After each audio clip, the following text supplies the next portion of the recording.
Hello, मैं बप्पी कुमार और आप देख रहे हैं अभ्यास एडुकेयर। यदि आप इस चैनल पर नए हैं, पहली बार देख रहे हैं, तो आप इस चैनल को सब्सक्राइब करें, लाइक करें और शेयर भी करें। और आज मैं ये वीडियो जो लेकर के आया हूँ, इसमें हम लोग सीखेंगे कंडीशनल सेंटेंसेज। कंडीशनल सेंटेंसेज कितने तरीके के हो सकते हैं, उसके क्या क्या स्ट्रक्चर हो सकते हैं, क्योंकि हम लोगों को एग्जामिनेशन हॉल में ना कन्फ्यूजन ना हो। बहुत सारे ऐसे कंसेप्ट हैं जो कि कंफ्यूज करते हैं सेंटेंस को लेकर के। तो आइए शुरू करते हैं कंडीशनल सेंटेंसेज। और यदि ये वीडियो आपको बहुत अच्छी लगे तो आप ना इसको बहुत ज़्यादा बार शेयर करें, है ना। क्योंकि आपके शेयर और लाइक से, सब्सक्राइब से ना मैं ये समझता हूँ कि वीडियो आप तक बहुत अच्छे तरीके से पहुँच रही है और आपको बहुत अच्छे तरीके से ये आपको कंसेप्ट दे रही है। तो मुझे भी लगता है कि मैं और भी अच्छे तरीके से इस वीडियो को लेकर के आऊँ और कंसेप्ट दूँ। तो आइए शुरू करते हैं कंडीशनल सेंटेंसेज। कंडीशनल सेंटेंसेज होते क्या है, इसको पहले हम लोग समझते हैं। देखिए, जो ये कंडीशनल सेंटेंसेज हैं, इसको हम लोग बोलते हैं शर्त सूचक वाक्य। ये शर्त सूचक वाक्य क्या होता है? हम लोग किसी भी सेंटेंस को पूरा करने के लिए उसके पीछे एक शर्त लगा देते हैं। जैसे अगर मैं कहूँ कि यदि आप अच्छे तरीके के कंसेप्ट लेना चाहते हैं तो आप अभ्यास एडुकेयर चैनल को सब्सक्राइब करेंगे, तो एक शर्त हुआ। यदि आप लोग मेरे यहाँ आएंगे तो मैं आपको पढ़ाऊँगा, एक शर्त हुआ। यदि वह मुझे 10 रुपये देगा तो मैं उसके लिए काम करूँगा, ये एक शर्त हुआ, है ना। तो इस प्रकार के जो भी कंसेप्ट आते हैं ना, ये सेंटेंस जो होते हैं कंडीशनल सेंटेंस होते हैं। अब मैं कंडीशनल सेंटेंस को पढ़ने से पहले, बताने से पहले मैं करूं क्या कि क्यों ना बहुत सारे सेंटेंसेस होते हैं, तो मैं इसको अलग अलग टाइप में बांट दूं क्योंकि आपको पढ़ने समझने में आसान होगा। जैसे मेरा पहला टाइप है जो कि जनरल ट्रूथ होता है। जनरल ट्रूथ का मतलब, अगर आप ये नहीं समझ रहे हो तो ये आप जरूर समझेंगे, साइंटिफिक कॉज। कुछ ऐसे सेंटेंस होते हैं शर्त सूचक में जो साइंटिफिक कॉज पे आधारित होते हैं, या फिर वे जनरल ट्रूथ से होते हैं, है ना, जिसमें 100% जो है ना सच्चाई होती है और वो ऐसा होगा ही, है ना। तो ऐसे सेंटेंस को हम लोग टाइप फर्स्ट में साइंटिफिक कॉज या जनरल ट्रूथ से रखते हैं। जैसे इसके लिए स्ट्रक्चर क्या हो सकते हैं, उस पर जरा ध्यान दीजिए। आप सबसे पहले सिंपल प्रेजेंट टेंस लिखेंगे, सिंपल प्रेजेंट टेंस लिखेंगे। और ये सिंपल प्रेजेंट टेंस जो आते हैं ना, इसको आप इफ से शुरू करेंगे, है ना। तो आपका सेंटेंस का स्ट्रक्चर बनेगा if plus simple present tense, और फिर जो है ना इसके बाद भी सिंपल प्रेजेंट टेंस आते हैं।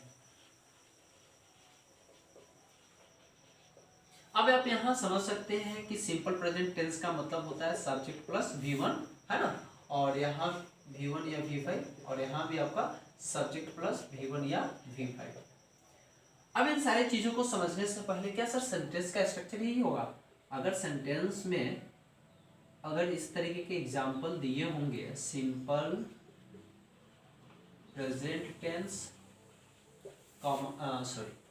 इफ, और फिर आपको दिया हो सिंपल प्रेजेंट टेंस, तो क्या ये सेंटेंस का स्ट्रक्चर नहीं हो सकता? बिल्कुल भी, ये दोनों के दोनों सही है ना, ये दोनों स्ट्रक्चर सही है। आप इसी चीज को ना यहाँ लास्ट वाले को फर्स्ट कर दिया है और इधर वाले को अंत में कर दिया, इससे कोई फर्क नहीं पड़ेगा। आपको मेनली क्या देखना है ना, ये इफ और सेंटेंस का मीनिंग क्या आ रहा है। तो इसके एग्जाम्पल की अगर मैं बात करूं तो एग्जाम्पल पे हम लोग आते हैं। जैसे अगर मैं कहूं if you boil water bubbles appear, आप यहां देख सकते हैं सेंटेंस इफ से शुरू है। इफ के बाद जो ये टोटल सेंटेंस है ना, ये आपका सब्जेक्ट है और ये आपका V1 है, सिंपल प्रेजेंट टेंस आ रहा है। बबल्स आपका सब्जेक्ट है तो ये आपका V1 है। ये आपका क्या है, साइंटिफिक कॉज भी है कि यदि आप पानी को उबालते हो तो उससे बुलबुले निकलेंगे। नेक्स्ट सेंटेंस की अगर मैं बात करूं तो सेंटेंस होगा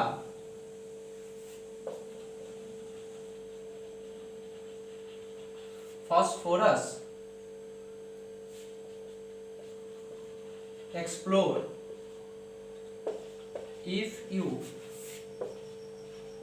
burn it to air। अब आप यहाँ देख सकते हैं phosphorus explode if you burn it to air. तो यहाँ अभी आपने सेंटेंस को देखा, मैंने सेकंड वाले स्ट्रक्चर से लिखा इफ यू, है ना। तो ये शर्त लगाता है कि तो इस प्रकार से ये जो सेंटेंस है ना, ये शर्त सूचक सेंटेंस होते हैं, जो अभी हम लोगों ने टाइप फर्स्ट को देखा था। सेकंड टाइप जो होते हैं सेंटेंस के, टाइप जो सेकंड होते हैं, ये आपको रियल होते हैं, है ना।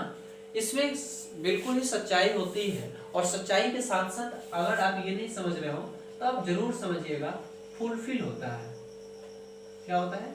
फुलफिल होता है, यानी कि जो भी चीज, जो भी शर्त लगाई जाती है वह 100% ना पूरा होता है। जैसे अगर मैं कहूं कि अगर बारिश होगी तो मैं छाता खरीदूंगा, यदि तुम तेज दौड़ोगे तो रेस जीतोगे, है ना। तुम डेफिनेटली तेज दौड़ोगे और रेस उधर जीतोगे, ये 100% करेक्ट है।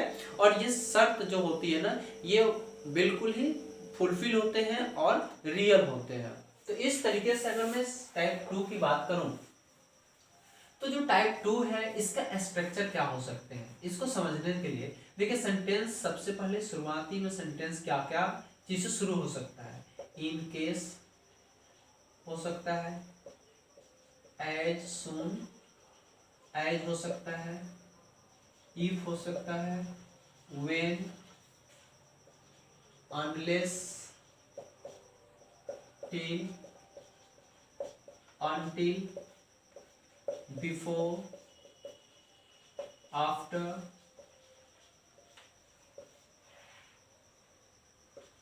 एज लॉन्ग एज, है ना। बहुत सारे ऐसे सेंटेंस के स्ट्रक्चर जो होते हैं ना शुरुआत के, ये वर्ड्स हो सकते हैं। इन केस से शुरू हो सेंटेंस, एज सुन एज से शुरू हो, इफ से शुरू हो, व्हेन से शुरू हो, इन सभी से यदि सेंटेंस शुरू होता है तो आपको याद रखना होगा कि इसके तुरंत बाद ना आप सिंपल प्रेजेंट टेंस का प्रयोग करेंगे, सिंपल प्रेजेंट टेंस का प्रयोग करेंगे, और कॉमा के बाद आपको प्रयोग करना होगा सेंटेंस को सिंपल फ्यूचर का, सिंपल फ्यूचर का। इस चीज को समझिएगा।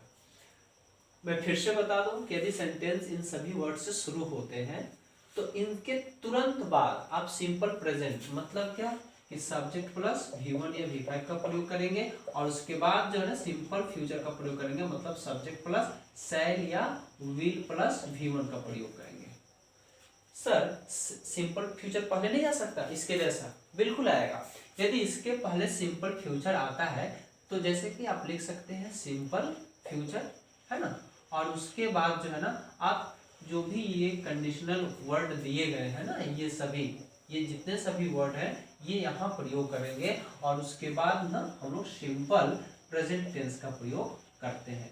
ये आपका सेकंड स्ट्रक्चर बनेगा, उसी का है ना। आप वैसे लिखें या फिर ऐसे लिखें। अब आइए हम लोग इसके एग्जाम्पल पे बात करते हैं, तब तक आप इन सारी चीजों को लिख सकते हैं।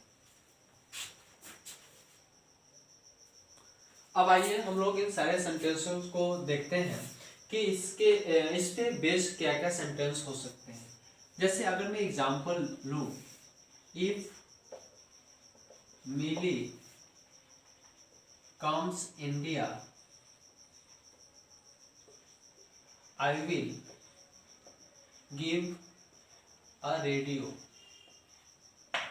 अब आप यहाँ सेंटेंस देख सकते हैं, इफ के बाद ये जो सेंटेंस का जो स्ट्रक्चर है ये बिल्कुल ही सिंपल प्रेजेंट टेंस का है, और ये देखिए आपका सब्जेक्ट हो गया, ये आपका शैल या विल फ्यूचर को रिप्रेजेंट करता है, और गिव जो है ना आपका यहाँ V1 है, और ये रेडियो आपका ऑब्जेक्ट है।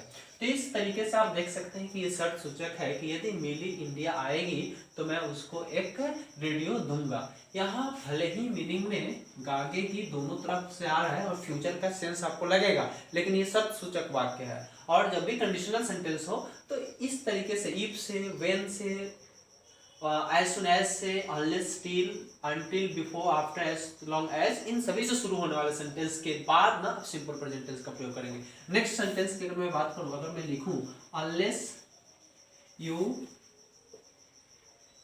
Work hard you will not get success. आप यहाँ देख सकते हैं अनलेस, जब तक यू वर्क हार्ड, जब तक तुम कठिन परिश्रम नहीं करोगे तुम सफलता नहीं पा सकते हो। ये शर्त है और ये सही है, कठिन परिश्रम करेंगे सफलता मिलेगी। नेक्स्ट अगर मैं सेंटेंस की स्ट्रक्चर की मैं बात करूं तो अगर मैं लिखूं शी विल कम हियर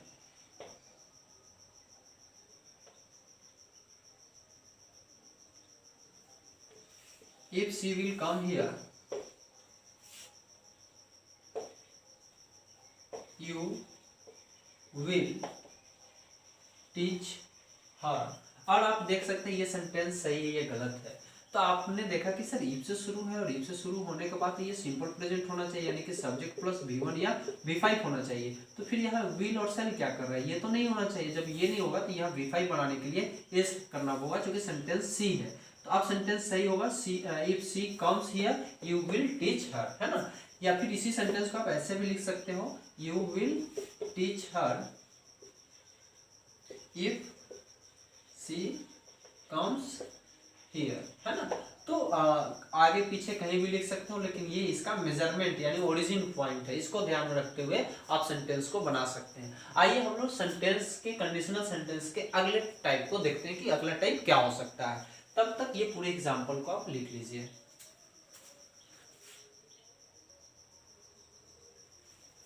अब आइए हम लोग अगले टाइप को देखते हैं। अगला टाइप क्या हो सकता है कंडीशनल सेंटेंसेस का। जो अगला टाइप है, टाइप थर्ड है। अभी हम लोगों ने रियल पढ़ा, अब हम लोग अनरियल सिचुएशन पढ़ेंगे, है ना। ये अनरियल सिचुएशन क्या होता है?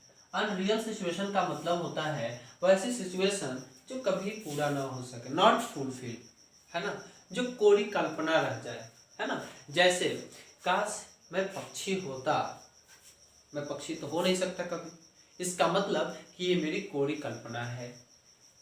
इसी को हम लोग बोलते हैं अनरियल सिचुएशन। अनरियल सिचुएशन के बारे में कुछ कंसेप्ट आपको समझना होगा। जैसे कि सेंटेंस शुरू क्या चीज से हो सकते हैं। सेंटेंस जो है ना ये शुरू होते हैं इफ से, एज इफ से, एज दो से, और सेंटेंस में शुरुआत तो नहीं कर सकते, लेकिन सेंटेंस में ना ये भी वर्ड होते हैं विश या सपोज, ये सभी वर्ड्स होंगे। तो यदि ये सभी चीज दिखे आपको सेंटेंस में तो आप समझिएगा कि कहीं ना कहीं से ये कंडीशनल सेंटेंस में अनरियल सिचुएशन को रिप्रेजेंट करेंगे, जब इनके साथ आपको एक चीज और रहे। वो क्या चीज है ना,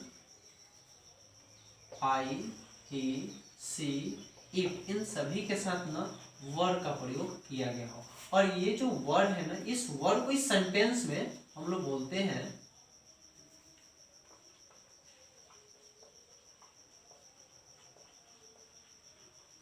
इसको हम बोलते हैं असब्जेक्टिव वर्ड बोलते हैं इस वर्ड को, है ना। और उसके बाद जो है ना अगर ये सारा चीज रहे तो इसके बाद सेंटेंस का स्ट्रक्चर होता है subject plus would plus V1।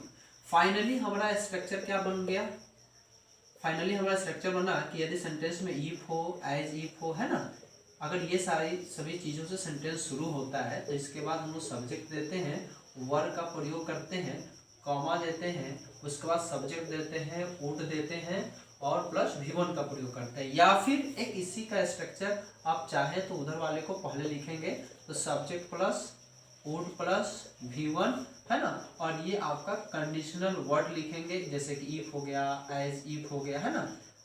ये सारे वर्ड्स इसमें लिखेंगे और तब फिर सब्जेक्ट लिखेंगे और वर्ड का प्रयोग करके नाउन का प्रयोग करते हैं, है ना। तो इस तरीके से ये आपका स्ट्रक्चर हुआ। इसकी एग्जांपल की मैं बात करता हूँ, एग्जांपल इसके क्या हो सकते हैं, जैसे आप यहाँ देख सकते हैं एग्जांपल इसके क्या क्या हो सकते हैं। अगर मैं एग्जांपल की बात करूं तो यहां मैं लिख सकता हूं if I were a bird I would fly in the sky. आप यहां देख सकते हैं if I were a bird I would fly in the sky. यहाँ इफ क्या है आपका कंडीशनल वर्ड है, और ये कैसी कंडीशनल वर्ड है, अनरियल सिचुएशन का है, जो कभी हो ही नहीं सकता है ना। I would fly in the sky, इसके एक मीनिंग निकल करके आता है, और इसका मीनिंग क्या निकलता है ना, ये जो आप देख रहे हैं ना आई वर्ड, इसका मीनिंग निकल करके आता है I am not a bird. हमेशा इस बात को याद रखिएगा। अगर मैं कहूं as if he were a king, he would serve the people। इस सेंटेंस में इसका मतलब क्या है ना, एज इफ हम अनरियल सिचुएशन को रिप्रेजेंट कर रहे हैं। ही वर अ किंग का मतलब है, यह मीनिंग निकल करके आएगा he is not a king, ना वह राजा है और ना वैसी कोई कल्पना वह कर सकता है। इसका मतलब नेक्स्ट सेंटेंस की अगर मैं बात करूं तो सेंटेंस आएगा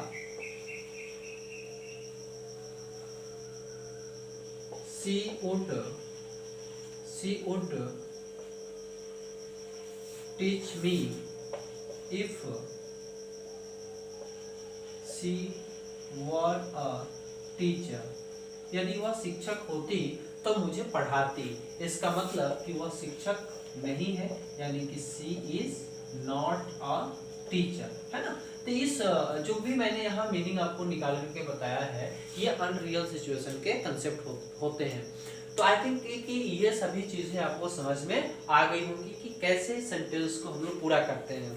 तो फिर हम लोग मिलते हैं अगले सेशन में, तब तक देखते रहिए अभ्यास एडुकेयर। लाइक शेयर सब्सक्राइब करना ना भूलें। फिर मिलते हैं हम लोग अगले सेशन में। Thank you very much.